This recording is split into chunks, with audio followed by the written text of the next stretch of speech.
friends, welcome back to my channel. For those of you that are new here, I'm Melissa, the Soap Chef.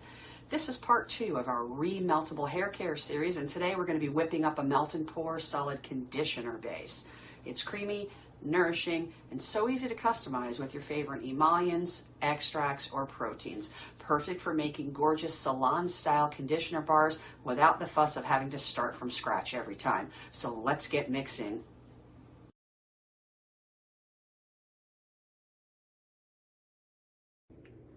Okay, let's just get started over here, shall we? We're going to be making that melt and pour solid conditioner base using the same ingredients that Stephenson uses for their solid conditioner MB.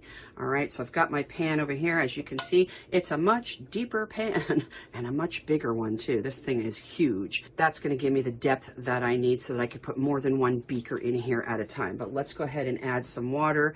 The pan itself has been heating up.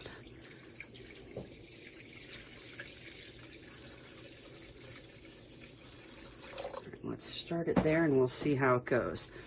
As far as ingredients are concerned, let's start off here with our cetearyl alcohol. We're going to be adding this at 36.4%.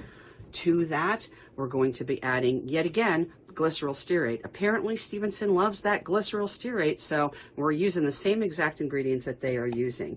The cetearyl alcohol, if you didn't already know that, most of you already do. It's a primary thickener. It's also a hair softener, right? All right, so that's why we're using that. As far as the glycerol stearate is concerned, this is going to provide you with some deep conditioning, some texturizing, moisturizing. It's an emollient, and so forth. All right, so we're going to add that to the cetearyl alcohol. Can you guys see? All right, I just want to make sure everything is in frame here. It's a little tight quarters with this big old pot. Let me move these kind of out of the way. Better. All right, cetearyl alcohol, 36.4%. Glycerol stearate, 25%. Next, we're going to be adding some lovely shea butter. This is your deep conditioning emollient. We're going to be adding that at 10%. All right, after the shea butter is going to come our vitamin E. This is your antioxidant. They do not have this in their ingredient list. I'm adding it. I always want an antioxidant whenever I'm working with any type of oils, butters. So we're going to be adding this at 0.1%, the vitamin E. Next, we're going to be adding our coconut oil. This is your emollient and helps detangle and smooth the hair. We are adding this at 10%.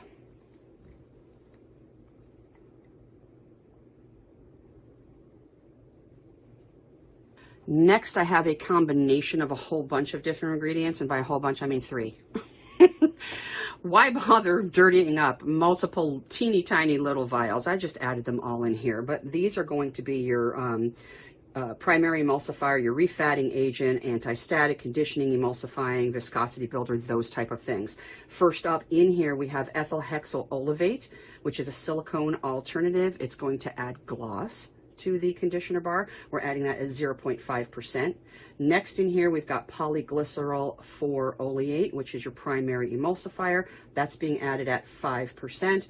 After that, we've got our glycerol oleate, which is your refatting agent and your viscosity builder. We're adding that at 5%. And you may be wondering, why isn't she adding any BTMS 50 or any Incroquat CR concentrate? Those are great for hair conditioner bars. Yes, they are. But remember, we are making a melt and pour base, okay? To which, when you are ready to go ahead and create your finished solid conditioner bar, you're going to cut it up, melt it down, then you're going to add whatever additives that you would like. All right, so this is not your finished product. This is the remeltable base. And that's it for this phase. We're going to stick this right in the water. I'm going to add more water because it's going to take more. And it's going to take quite a while because this is a deeper pan. That's good enough. It's going to take quite a while for this to heat up. I'm not going to keep you guys here for all that length of time, goodness no. But before I, sign off and then come back when everything is all melted, let's get this also into the pool, which is our last piece of the puzzle in phase B. This is our bihentrimonium chloride, and this is your anti-static and conditioning agent, as well as your emulsifier. We are adding this at 5%. Also in here, I've also combined it, is your isopropyl alcohol. This is going to solubilize that BTMC and keep the base kind of fluid when it's warm. We are adding this at 2%, and we're going to stick that right in there as well. That might float though. Yeah, that's not going to work. That's okay. I can go ahead and put it in a whole nother smaller little vessel because I have too much water. This is too light. It's just going to float around and tip over. We're not doing that. I'll put this in a whole totally separate little water bath on its own. But I will bring you guys back when this is all melted and we can combine them, add our last phase, and go ahead and pour that into the mold. Remember, this is your solid base to which later you can add all of your additives. I'll bring you back in a couple of seconds for you. Everything is melted down. I've taken everything off of the hot plate. So we're just going to go ahead and combine these two now.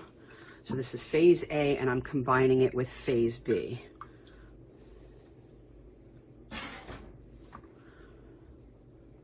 All right, just go ahead and get that right in there. I'm leaving it in the water bath to try to keep it as fluid as I can for as long as I can before I start to pour. The last thing I am going to add though is a preservative. They don't have one in their base. I'm adding one in mine just to be safe. Just give it a good mix for like a couple of minutes just to make sure everything is combined well. I'm going to take my temp and then I'm going to be adding some Optifen Plus at 1%.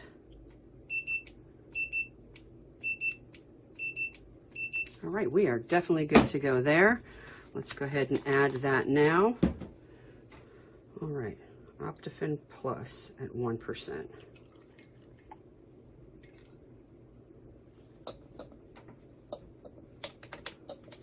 And then we're just going to pour. And that's the end of making your base. As soon as we are ready to unmold the base, I'll bring you guys back. We will cut that up, remelt that, put some lovely additives in there, remold it, and there will be your solid conditioner final finished product. Easy peasy, right guys?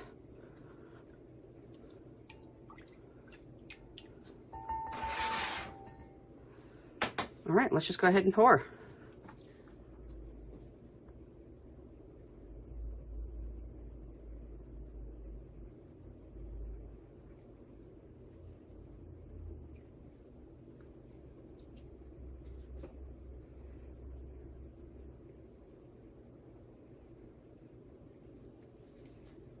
That's that. We're going to leave this sit. I'll bring you guys back when it's time to unmold. Okay, I left everything sit in the mold for roughly about an hour and then they popped right on out. Here they are. This is your base, ready to be cut, put into your beaker, melted down, additives added, and continue on. So let's go ahead and do that. We're going to cut these up.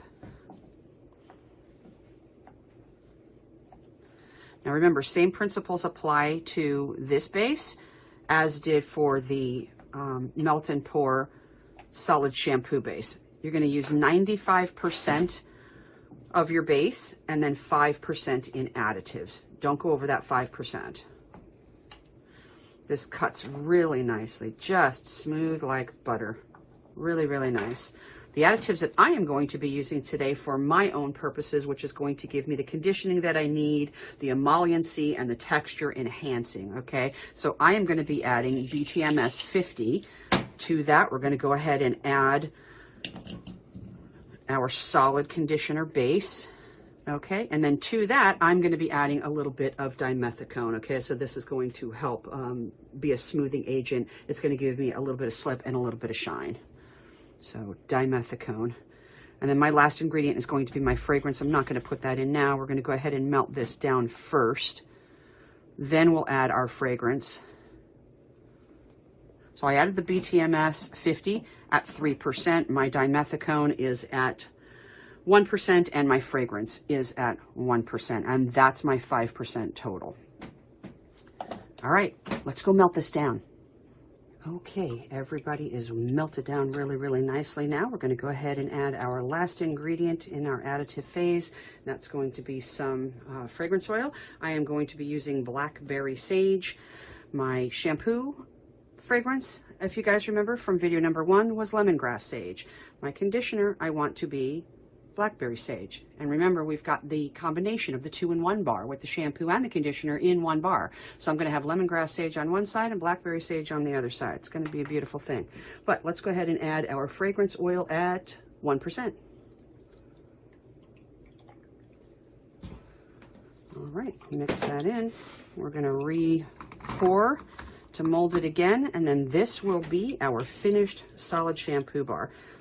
And I can tell you guys, I've already done this. Okay, I've already made this. I've already used the bar, the whole 9 yards. This produces a really, really nice, creamy, silky conditioner bar that's very hard. It's beautiful. All right, let's just go ahead and pour. This was so easy.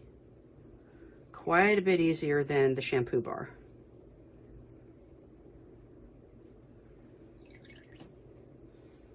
There we go. We're going to have 2 full bars because remember I used 95% on my base and then 5% of additives. All right, I'll bring you back one last time to pop them out.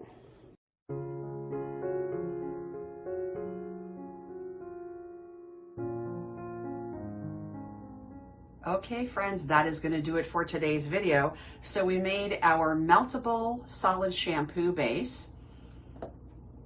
We turned that into a finished product with our additives. We also made a half and half bar with our solid conditioner and our solid shampoo. After we have, included all of our additives, we made a half and half bar.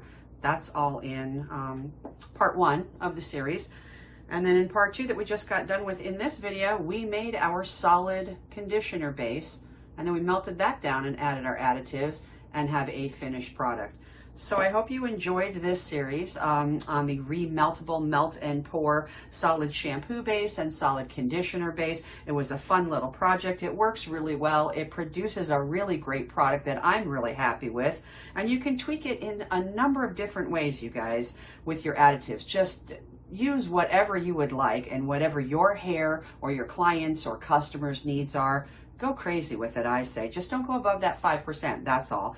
And just for clarification, because people were really confused about my first video, so I'm giving you guys the free formula here in the video, right? All the percentages and all the ingredients that I used. Now, if you would like that printout of all of it, including the really long list full of additives and all of the additive pairings, those are only available up on my Patreon. That is not going to be a free part, of the video. Get the recipe here, make the recipe here. You don't need the printout, but if you'd like it, and if you would like a list of all of those additives, as well as all of the pairings that go along with that, then that's available over on my Patreon. I just wanted to clarify that. Okay.